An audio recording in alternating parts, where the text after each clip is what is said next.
Shri Gurubhyo Namaha. Harihi Om. Sadashivasamārambhām Shankaracārya-madhyamām Asmadacārya-paryantām Vande Guru-paramparām. Om Sahana Vavatu Sahanau Bhunattu Saha Vīryankaravāvahai Tejasvinavadhitamastu mā vidvishavahai. Om Shanti Shanti Shanti.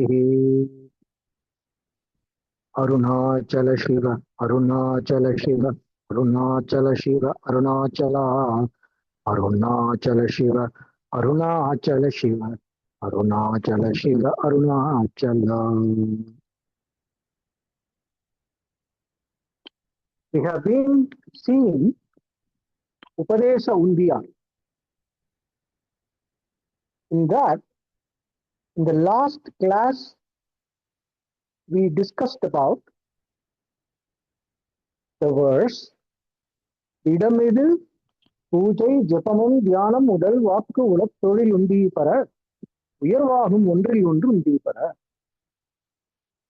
It is certain that the three kinds of activity here, it is talking about the spiritual effort, the karma, which comes under the category of sadhana, the three types of sadhana, the effort that we put. Some actions that we could do for the attainment of Chitta Shuddhi apart from the performance of duties. Aside from the performance of duties, in order to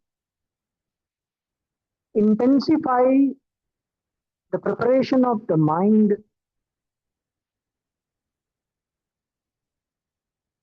to arrive at the readiness of mind for receiving the knowledge of the self, for awakening to the truth of the self. In that preparation process,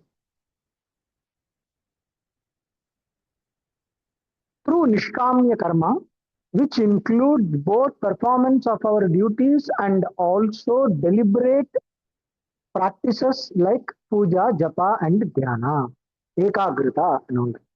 So we always saw that the progress is karma, upasana, jnana.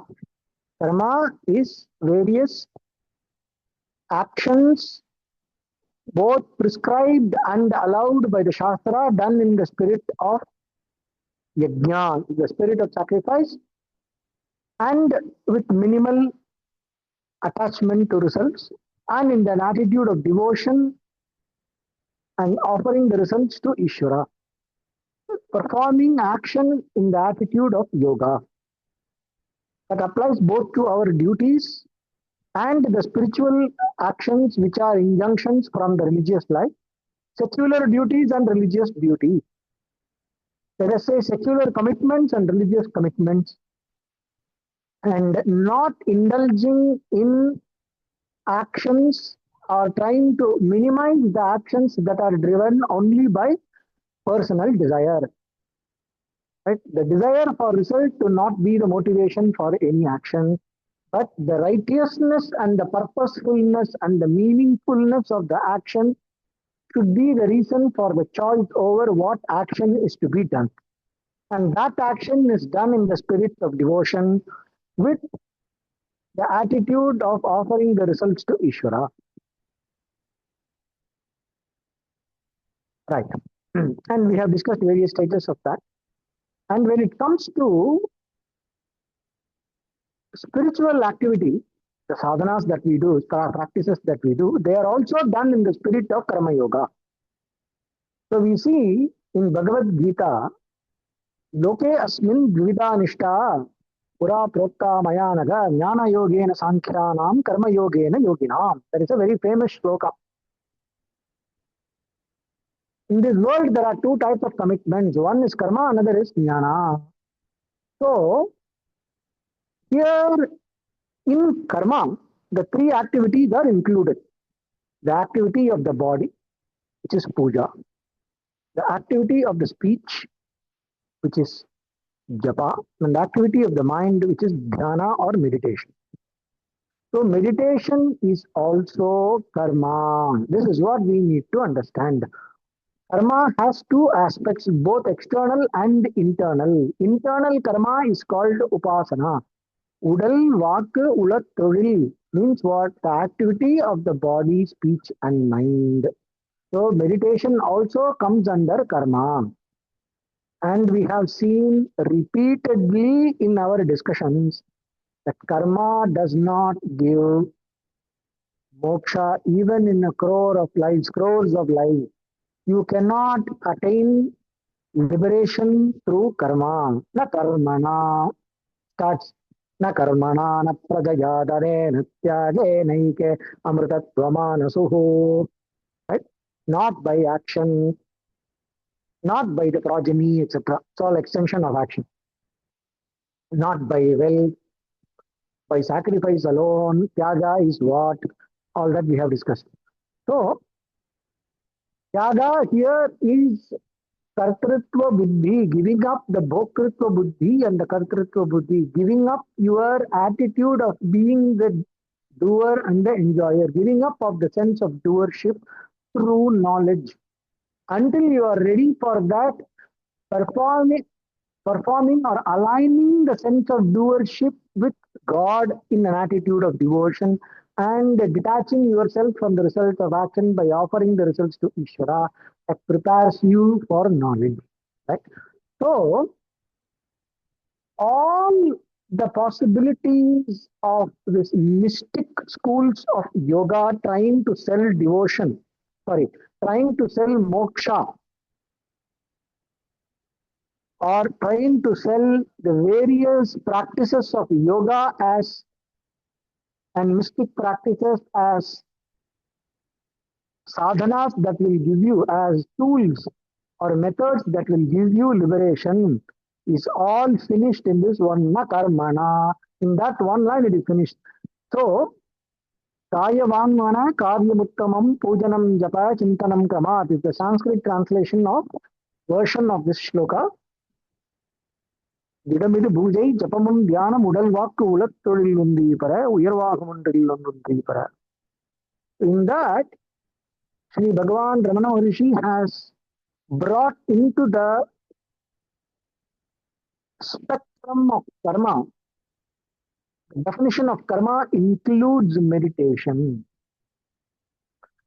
All the religious practices, mystic practices, yogic practices, meditation, everything comes under karma.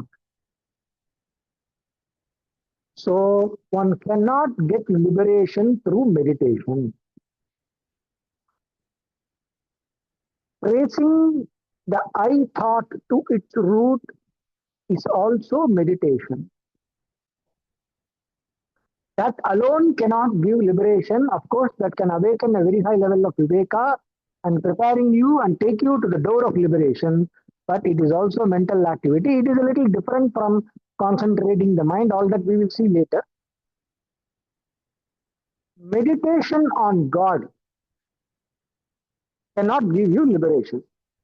Meditation leading to samadhi and experience of any divine form coming in a vision cannot give you liberation. Kundalini yoga cannot give you liberation. Experience of nirvikalpa samadhi cannot give liberation because all this comes under karma. So this is something that is conveyed without directly mentioning, indirectly conveyed through this shloka. As we see the next verses in Upadesa Undiyar, we will see how he takes us to jnana or knowledge. Jnanat eva muktihi. By the self-knowledge alone, there is liberation. It is to be very clearly kept in our head. That is why there is also, in every Upanishad, we have this, in every Vedantic literature, we have this declaration, not by karma. It's told in so many ways. In Mundaka Upanishad, it says, Nasti akrita kritena. That is the sentence. That is conveying the same point. Tad vijnanartam. In order to understand that, He goes to the Guru, serves and asks the well thought over question. Like that it comes in Mundaka Upanishad. The same thing. Tad vidhi pranipadena pariprashnena shevaya. It comes in Bhagavad Gita. You seek to know that by going and serving the masters and asking the well thought over question. The same thing comes in Kathopanishad. So, the Shastra, the teaching, the tradition is extremely clear about this. Because the problem of samsara is a problem of ignorance. The problem of samsara or transmigration is a result of ignorance, and ignorance is removed by knowledge alone. Ignorance is not removed by the meditation that is the product or that is done by the mind, which is already the product of ignorance. See, meditation is done with the mind. Udal, Vakku, Ulat, Todil, it is an action of the mind. When it is an action of the mind, what is the mind? The mind is the product of the ego. The ego is the product of ignorance. So, whatever you do inside the dream is still part of the dream. Like that, whatever we do with the mind is still within the mind. The result is still within the mind, and still it is within the bubble of ignorance. It does not free you from ignorance. So this is an extremely important point to understand. So trying to make some effort to gain liberation is dumb. Trying to sustain an effort in order to develop discipline and one-pointedness, if that goal is clear, then we are intelligent. We are on the right track. All the practices are important, but their limitation needs to be very clearly understood in the mind. You are not making an effort that will take you to a point where you will reach in future, where you are attaining some state of body and mind, which is the state called liberation, or you are attaining some state of exalted experience in consciousness, some altered states of consciousness, they say, no? There is always this confusion between the practices of meditation and the use of psychedelics. This is a huge problem in the West. After the 60s, with LSD, psilocybin, and this ayahuasca, DMT, there are these few psychedelic molecules. They think it is giving them an experience of enlightenment. It is very sad. And they're constantly comparing with the experience of enlightenment, the experience of God communion attained through meditation, can be simulated in the lab, it can be done through the psychedelics. All these kinds of, they're too much into it. So this clarity becomes extremely important so that we don't waste time chasing psychic experiences. Chasing psychic experiences is a journey of its own. It has nothing to do with liberation. Chasing all psychic experiences come within the realm of ignorance. It comes within the realm of struggle. It comes within the realm of samsara. No psychic experience is liberation or enlightenment. It has to be kept very clearly in the mind. If you are chasing some psychic experience, it is as good as watching a movie. Probably a little more intense. That is all its value is. It is not maybe the impression made by a psychic experience. If you know how to process it within the right framework of understanding, it might help you to arrive at some lasting insights that could stay with you for the rest of your life, which can be useful for knowledge. It can be useful in the process that will prepare you for knowledge, but this whole thing is a very huge if. It is not so simple. I may be presenting it like, processing a psychic experience with the right framework of understanding in order to arrive at a lasting insight is a big if. And it requires a lot of supporting conditions like the right guidance and the right study and so many other things. So, Vedantic inquiry is not a choice if your goal is liberation. All the practices lead us only to the doorstep, which is called the state of Chitta Shuddhi. In other words, it is called as Adhikaritvam. which is represented by sadhana chatushtayam.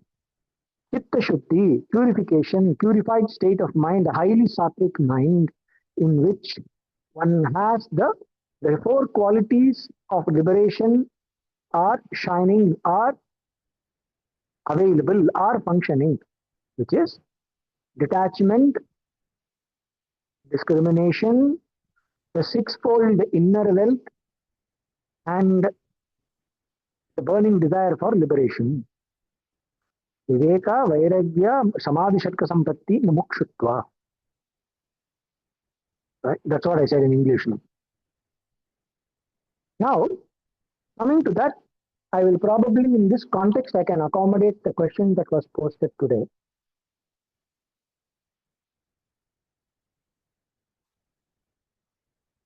About detachment. How much detachment one should have in life? There was a question. I'm not able to see the chat. I don't know where it is. Yes, yes. And there is also one more question. Vairagya. How much detachment one should have in the stages of life? Yeah. Okay. So Vairagya is one of the qualifications for sadhana chatushtaya. In sadhana chatushtaya, the fourfold qualifications that makes you ready for receiving the knowledge that liberates you from ignorance, that the knowledge that removes ignorance about the self. Right? So one of the fourfold qualifications required for enlightenment or self-realization or liberation, Vairagya. So here, the question is about how much detachment one should have in the stages of life.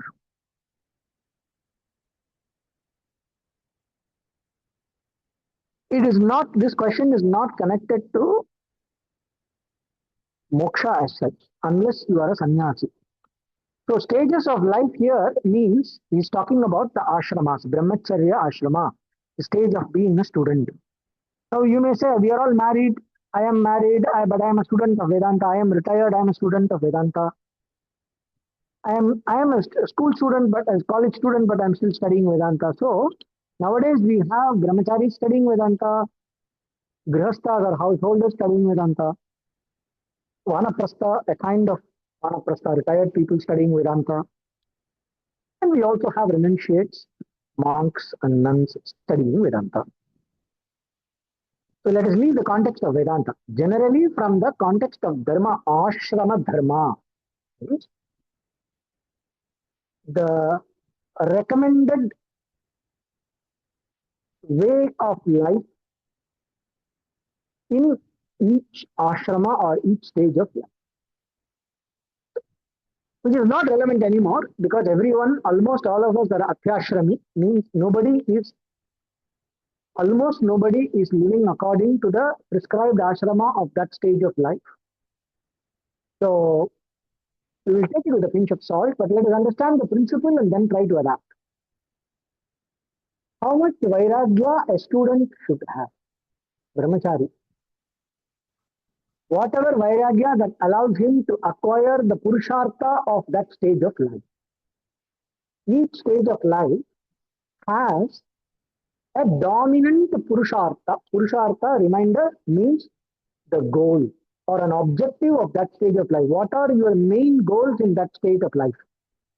If you are a student, your main goal is to understand Dharma, improve your knowledge of what is Dharma, learning the various religious practices, learning the various secular skill sets that will equip you to live your life.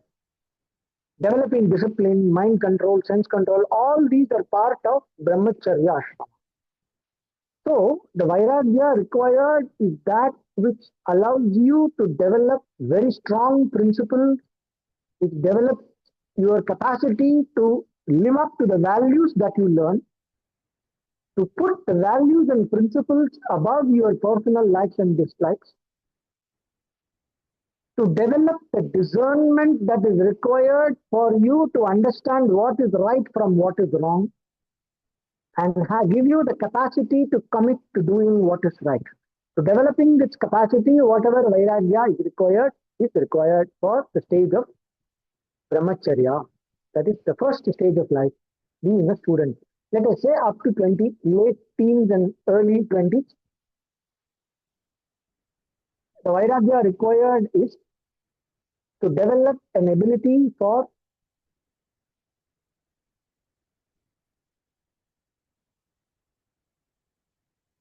being able to accommodate any food which is healthy and nutritious and not give preference to taste. One of the main things being insisted for brahmachari in traditional ashrams, in traditional gurukulams, etc., is always about taste. So there was a student, there was in an ashram, there was a, this practice of giving some bitter kind of a chutney as part of the food. And they added a little bit of castor oil or something. It tastes absolutely horrible, apparently. And it is being given regularly. And one fine morning, a student said, why is this thing tasting weird today? What happened? Then the teacher said, oh, now the taste is visible for you. We have been giving this all these years, and now suddenly you are giving importance to taste. All these years you have been having it. You never noticed it because your mind was on learning. Now you have started noticing taste. From henceforth, you will not be able to learn. And they send the student home. Okay, this is one story in the tradition. So that is the level of strictness with which Gurukulam prioritize not giving importance to taste. Now we have to interpret it in a way that is relevant for us, because when you taste the food, you are able to see whether the food is good or gone bad or what. Right, so that's important. That is having an objective application or having an objective use for the sense of taste in order to identify healthy food from unhealthy food is a different application of the faculty of taste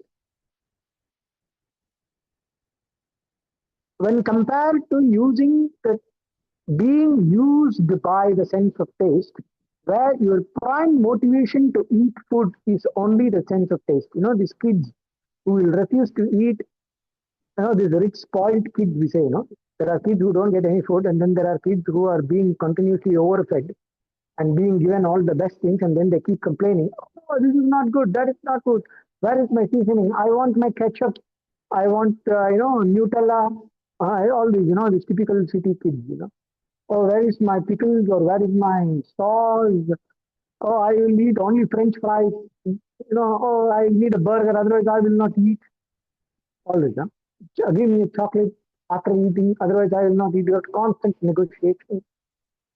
If there was no Popeye, there would be no kid in the world eating spinach. It's almost like that. So that is the not to be encouraged. For example, with respect to the taste, one is not supposed to prioritize taste over health. One is supposed to prioritize healthy sattvic food and nourishment over taste. That is one kind of vairagya. And one is supposed to prioritize proper schedule over the sense of comfort. Following the discipline is priority when compared to personal comfort. Brahmachari is to give priority for discipline and less priority for comfort. Not even equal priority. Discipline gets a higher priority. Suppose if I am supposed to wake up in the Brahma Muhurta, I am supposed to wake up before sunrise, finish my shower, and sit for my practices, and come to attend the practices or session or a yoga session. Let us say you are in a yoga camp. Now there is no Gurukulam. So let us call it as a yoga retreat or a camp. And all the yoga camps, the first torture is to wake up before sunrise, take a shower and come for the yoga class. This is one of the main challenges for today's population. So it's not going to be comfortable, but you pull yourself up and go and have that shower.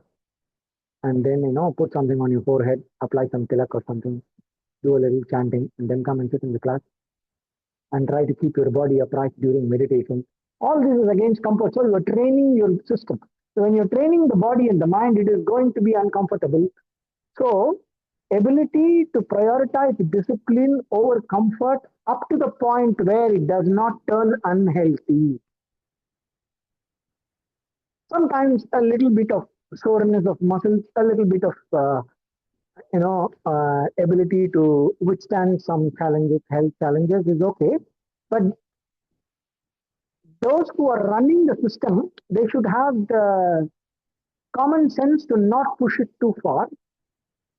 But as a student, my job is to have the vairagya to prioritize discipline over comfort, discipline of the senses, discipline of time schedule, what I am doing, and prioritizing basic clothing, not prioritizing look, not constantly being obsessed about how I am looking. That is something a brahmachari is supposed to avoid. A student is supposed to avoid giving importance to looks, but rather than giving importance to the sense of well-being and inner harmony. The inner harmony, a student of yoga, let us say, a person who is into the life of yoga and sadhana, the looks become secondary and only serving an objective purpose meant for a context. Of course, you cannot go dressed in rags for a marriage function in the family. You are supposed to dress decent, but you don't have to go overboard to look the best in the party. You don't have to. It is enough if you are not an eyesore in the party, just that much taking care of the look is enough, but not giving too much importance. I always ask after this, okay, this is just enough for me to get my dinner at the at the marriage function. If they'll give me food, they'll allow me to eat there. They will let me inside, right? Dogs will not chase me, right? Good, this is good enough. So more than that, we don't give importance for. So that is the vairagya about looks. All this is for brahmacharya and for students of spiritual practices, yoga students, etc. Now, grihastha, when it comes to a householder, what is the purushartha? As a brahmachari, you are not supposed to give importance for name, fame, earning money, etc. Your main commitment is to knowledge, acquiring knowledge and skills. Right? But when you are a householder and married, your main commitment is for artha and kama. You are here to earn wealth and enjoy the pleasures, appreciate the pleasures of life. That is what the householder life is for. So what is the vairagya for that? The vairagya just enough to allow you to enjoy the pleasures and acquire the wealth without compromising dharma. I have enough vairagya so that I am pursuing my pleasures and my assets accumulation, my wealth accumulation, and appreciating of the pleasures and the beauty of life, the joys of life, the little joys of life. I'm going to enjoy all that and acquire the wealth, etc., without compromising the fundamental value. I cannot sell my soul in order to acquire money and to have certain enjoyment.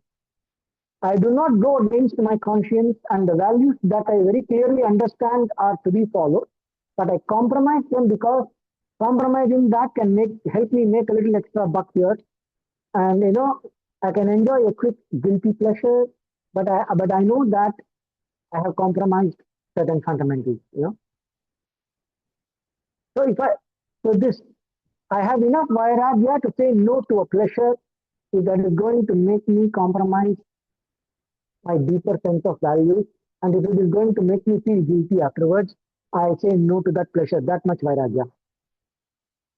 I say no to a $1 billion deal if that's going to make me compromise my fundamental dharma, my higher values, the dharma that I am supposed to follow. Again, the dharma I am supposed to follow is different for various professions.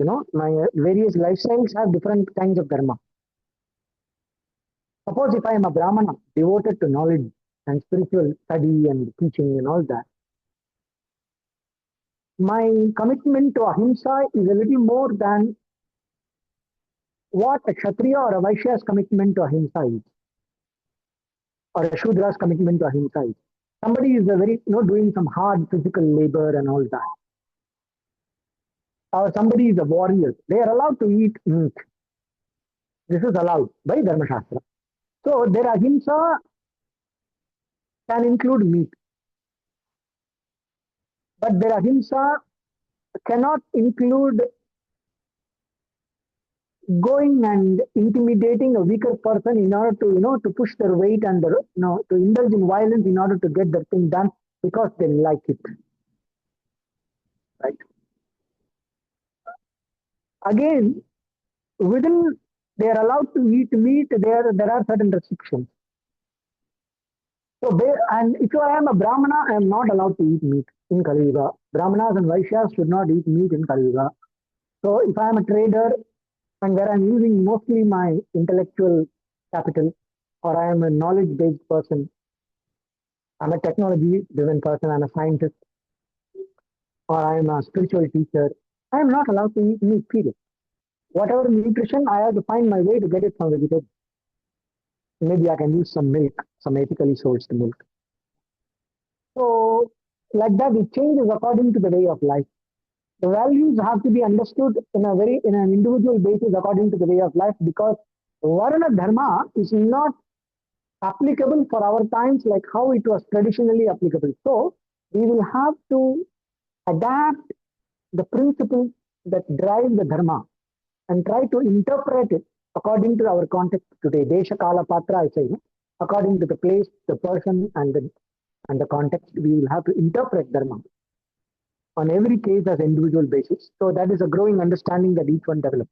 But the Vairagya required for a householder is enough Vairagya that does not allow him to compromise the value, and enough Vairagya that does not make him lazy and indolent, but keeps him on his toes to make his money, to earn the wealth in the right means, sustain his motivation and the discipline required to go out there and attain some success, name, fame, etc. That requires a lot of discipline.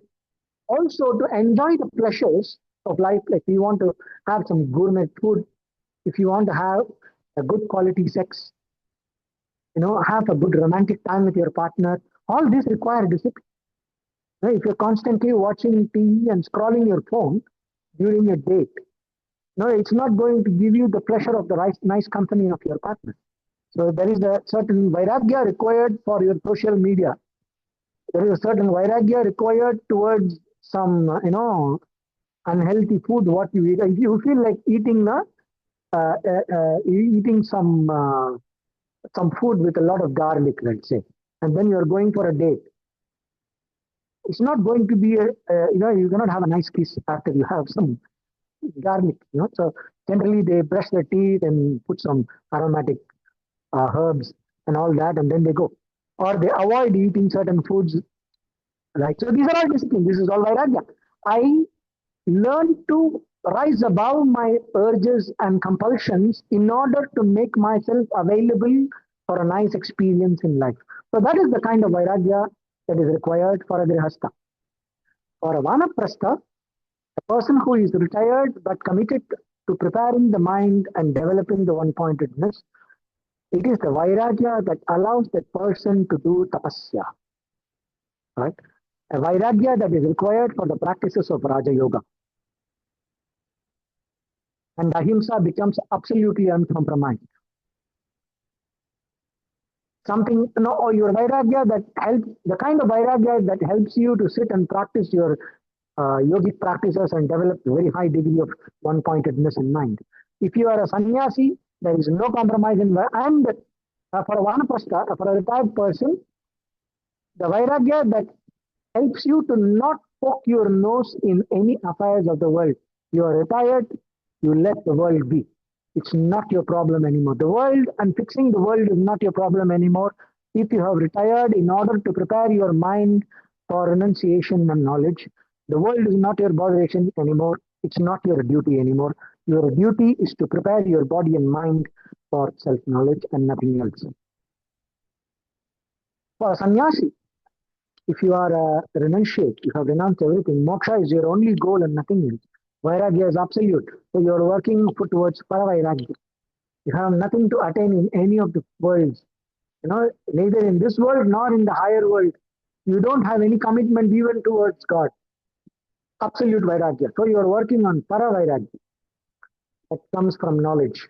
If not, at least you are working on Apara Vairagya, where your Vairagya is uncompromised and absolute. So that would be the understanding of Vairagya for the different stages of life. And now coming back to our Upadesha Undiya.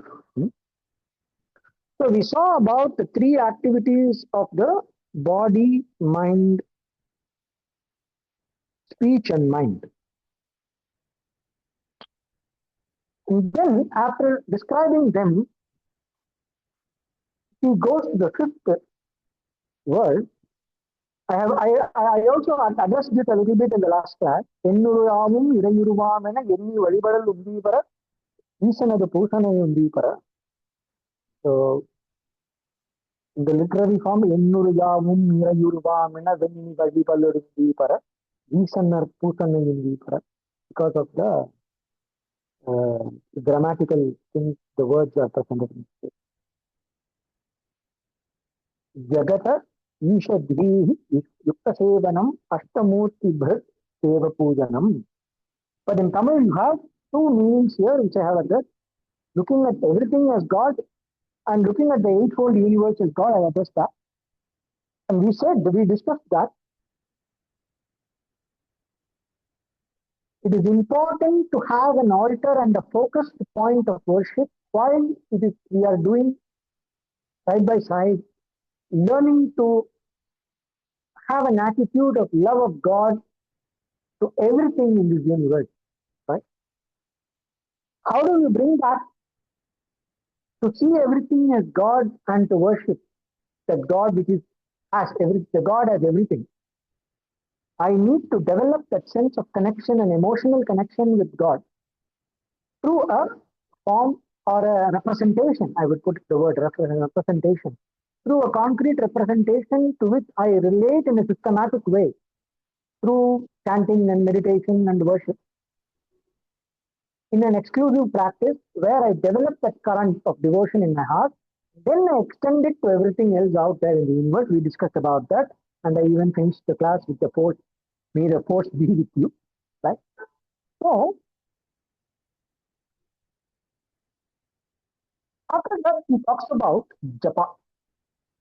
பழுத்தலில் வாக்கு உச்ச வாய்க்கு ஜபத்தில் விழுப்பமா மானடம் உந்தீபர விளம்பும் தியானம் இதுந்தீபர.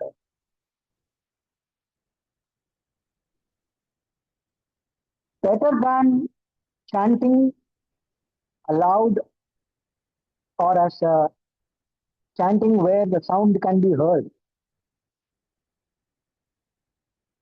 Better than that is to chant within your mouth where the sound is not heard. In that there are two levels. One is a whisper, loud whisper, and just moving your tongue and throat and lips inside, but there is no sound. But you feel the tension. You feel the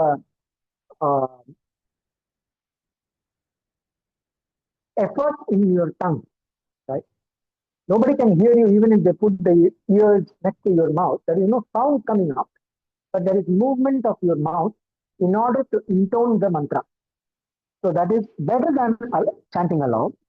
And better than that is to chant in the mind. To chant in the mind, there are again two levels. One is a verbalized thought. You can hear the mantra in your head. It's like you are repeating like a verbalized thought. It's like you are remembering somebody telling you something.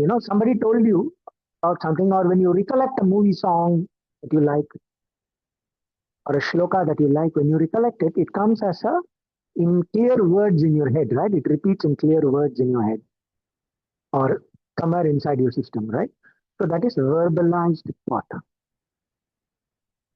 And then higher than that is before you verbalize the thought. As you verbalize the thought, you are relating to the meaning of the word.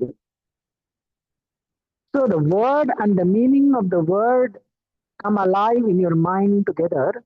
But the importance is more to seeing, seeing within quotes. Seeing means you are aware. Being aware of the meaning of the word is given more importance than the intonation of the word. You may not intone the word, you may not articulate the word in your head very clearly. The word may not be repeating very clearly, but you feel it. You see the mantra, within quotes, see the mantra. In the sense, you are able to connect to the meaning of the mantra inside while you remember the word. And the importance is more to the connecting to the meaning, to seeing the meaning of the word. That is the next level of mental. So there are two levels in verbal, two levels in mental.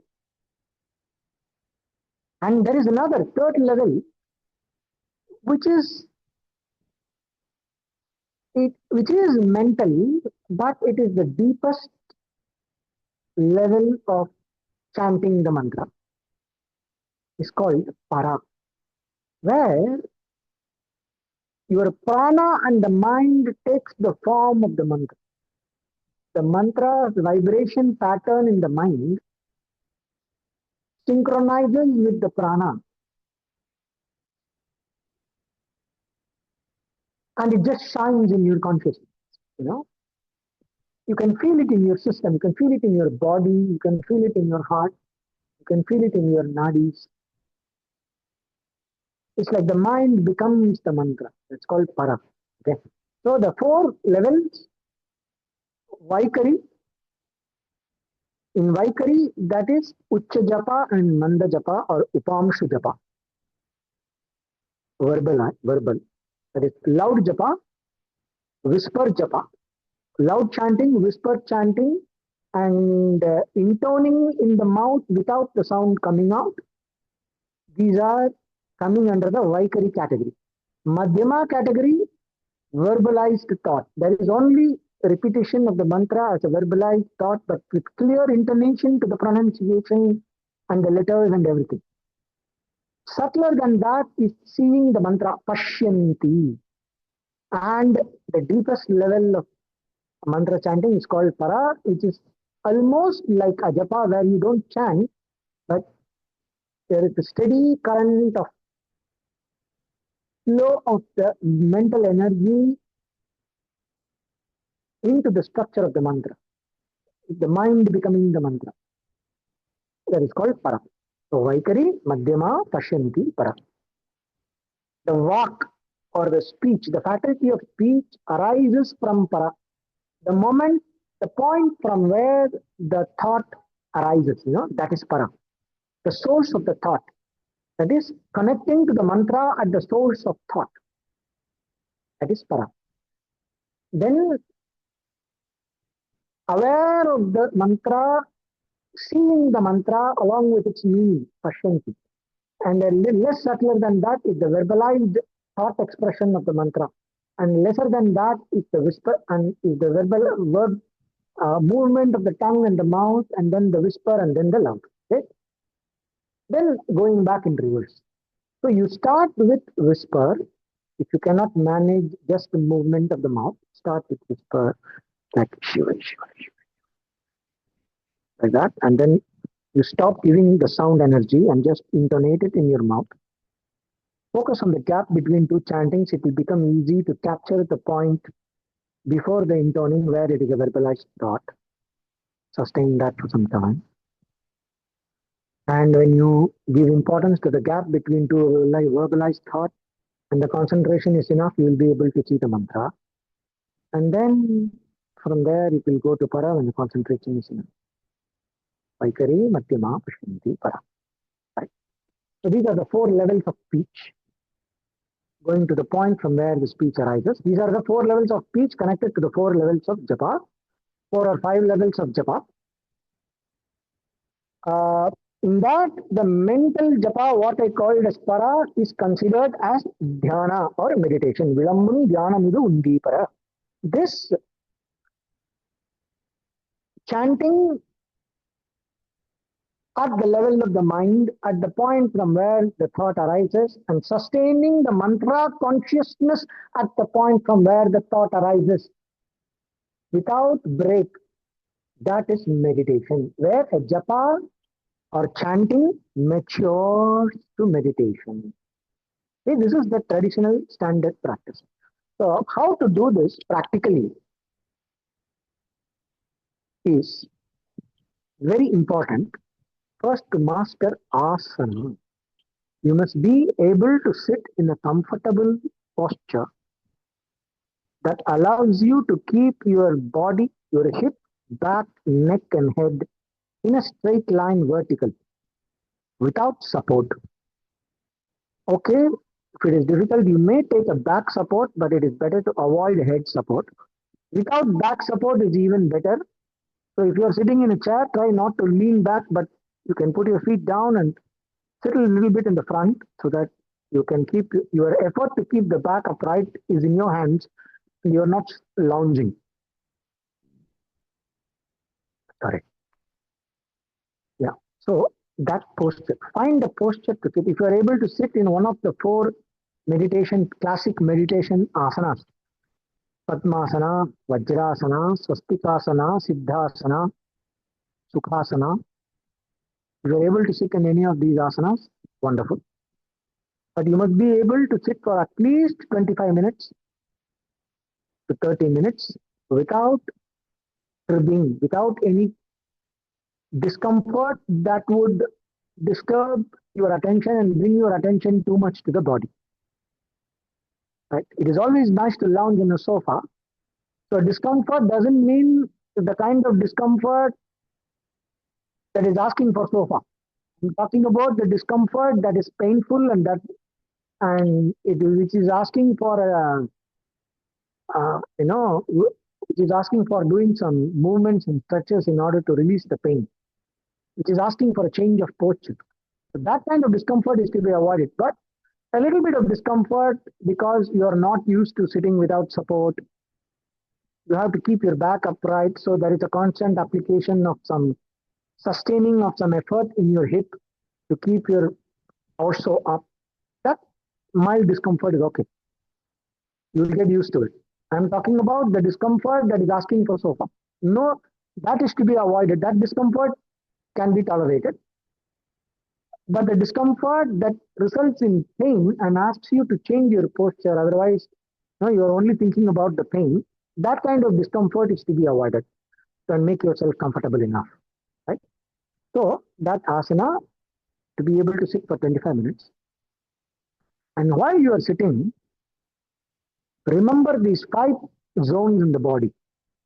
Around your eyes, the muscles around your eyes, the muscles around your mouth area, the jaw, tongue, lips, jaw, tongue, the base of the tongue, throat,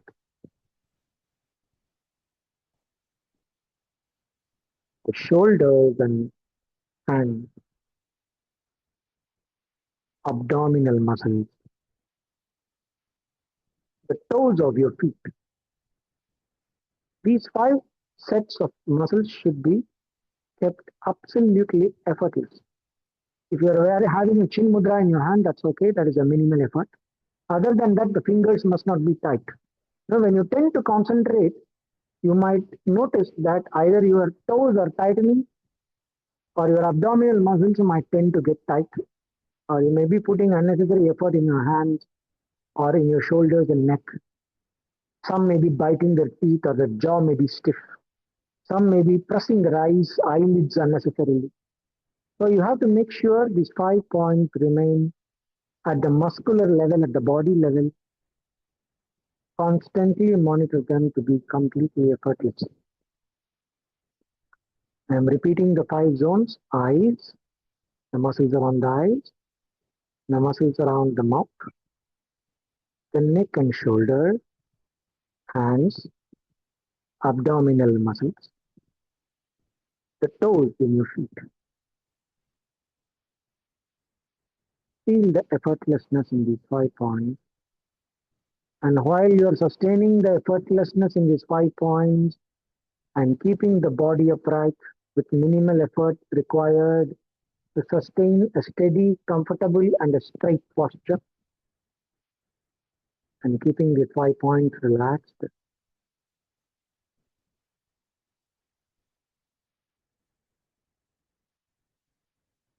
Gently remember the mantra and maybe a slight movement of the mouth to intone the mantra. Move your lips. Suppose, let's say, if it is Shiva, Shiva, Shiva, just Rama, Rama, Rama. Just give me an example. You can say anything.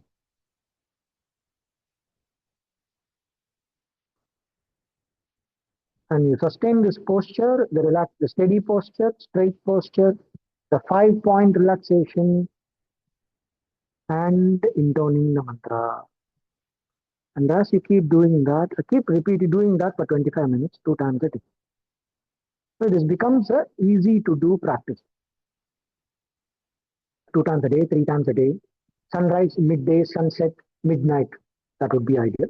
If you can't, sunrise, midday, sunset. If you can't, sunrise, sunset.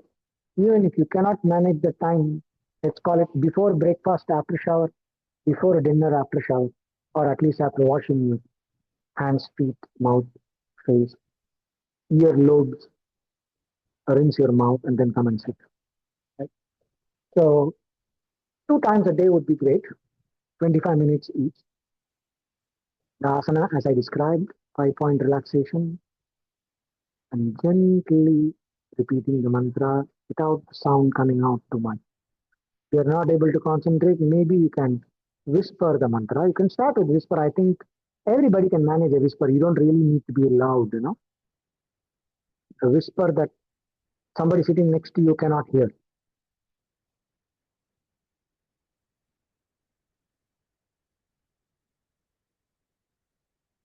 And once the focus gets better and better and better, while you maintain the relaxation and the posture, the focus on the chant becomes better. Your background starts converging around the chanting in time. That is the sign. To take it to the next subtler level where you are relaxing the movement of the mouth completely and remembering the mantra in detail along with the intonation of the sound.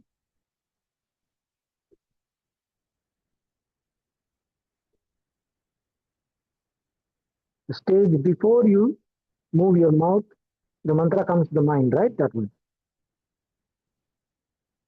And the background will start aligning itself at this level. Then you focus on the gap between one chant and another chant. You will be able to see the mantra. See if you can sustain your attention there. If you get distracted, again start with the whisper and go down.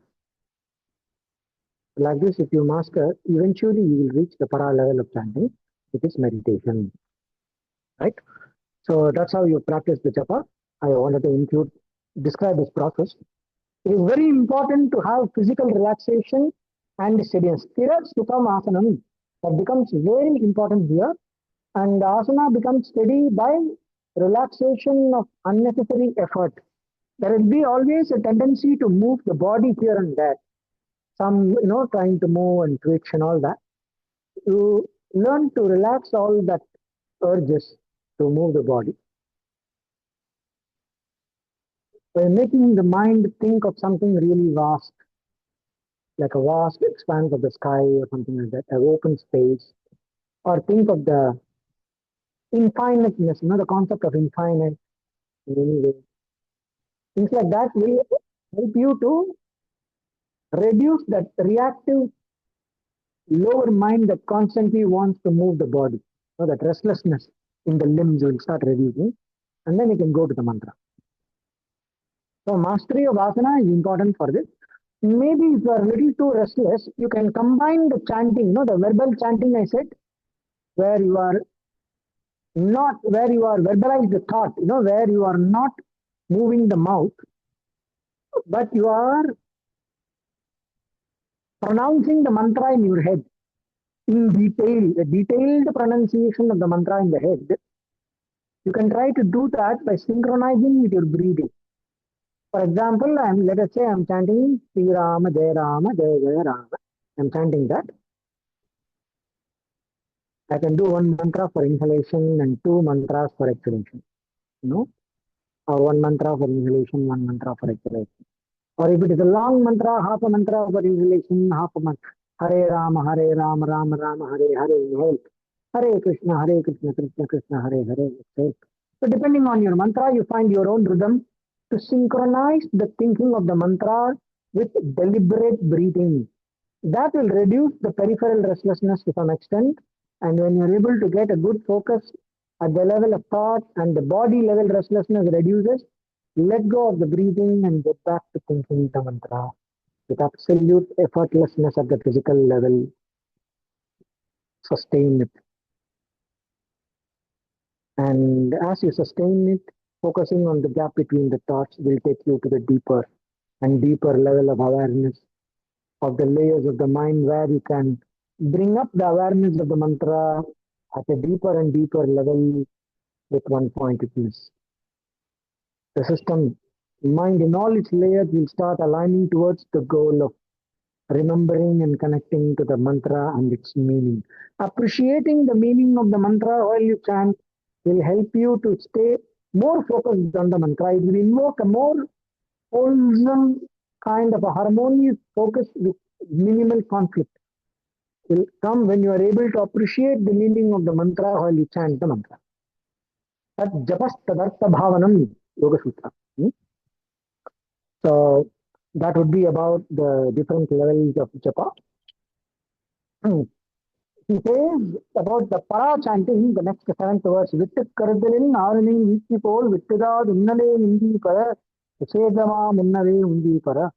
Where the mind is flowing in a steady, uninterrupted flow towards the object of meditation, which is the maturing of the meditation process, which I already discussed, called Ekagrata Parinama in Patanjali Yoga Sutra. It's a kind of Savikalpa Samadhi to this called. Then he is moving to Bhavana, which we will discuss in the next class. So let me check if there are any questions before I complete the class.